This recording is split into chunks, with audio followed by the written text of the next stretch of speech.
celebrate Learning Day, dear students. This is Teacher Christine, and I am your English teacher for today. Join me as we discover and experience fun and challenging adventures in learning grade 9 English. So, what are you waiting for? Grab your pen, paper, and self-learning module, and let's begin the next episode of an exciting journey in learning English. Are you ready? Let's go.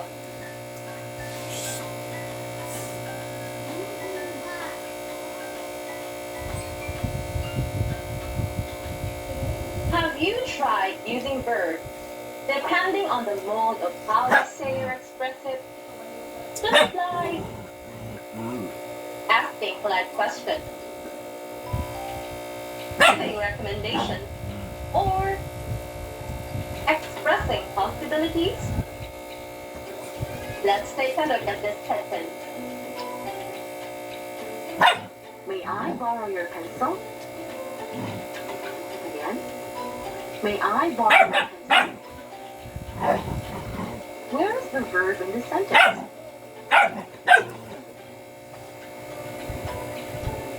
Yes, it's the word borrow.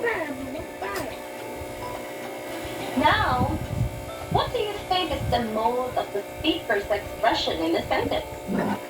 Is it asking a polite question, giving recommendation, or expressing a possibility? Right, it's asking a polite question. But how did you know that the action is asking a polite question? Well, of course, there's a question mark at the sentence, right? But what makes the sentence polite or respectful? You got it right. It's the word may. There are a lot of words like these in English that we use in our daily life. Yet, we are unaware of its very important role in making our statements more meaningful.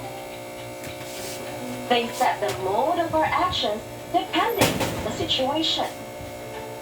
These are what we call modals or modal verbs. Modal verbs are also called auxiliary verbs or helping verbs. They cannot stand alone as a main verb. I repeat, they cannot stand alone as a main verb.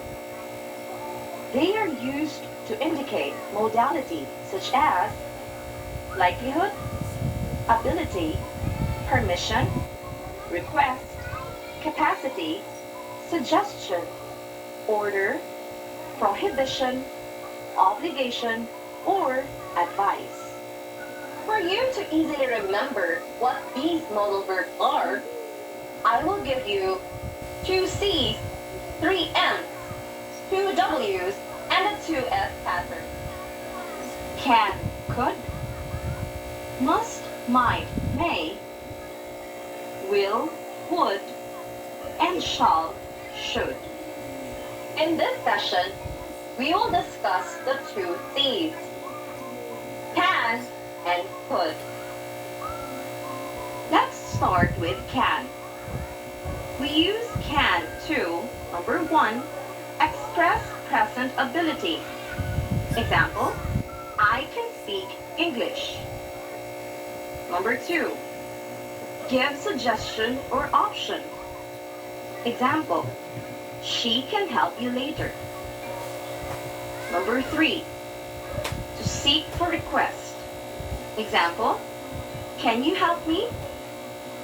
Next, we have could. We use could to, number 1, express past ability. For example, before, people could travel without permits. Number 2, polite question or request. For example, could you pass the sugar, please?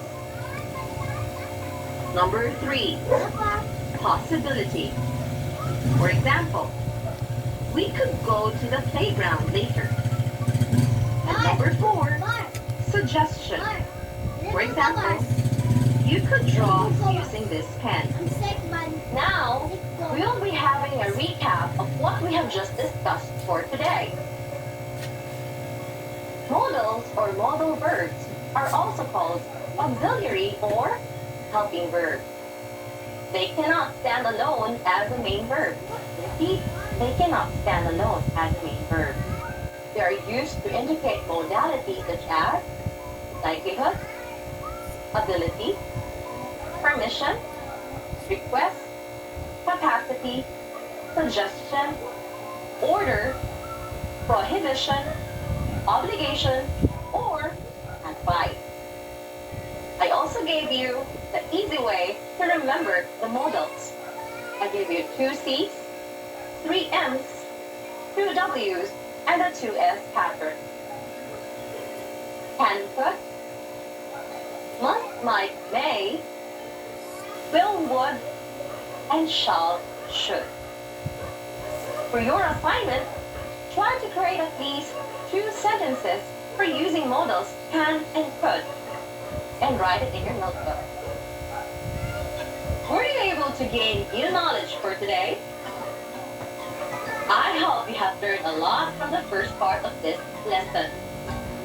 For the next episode, we will be discussing further about the 3 M's, 2 W's, and 2 S's of the modal verbs. So stay tuned for the next session.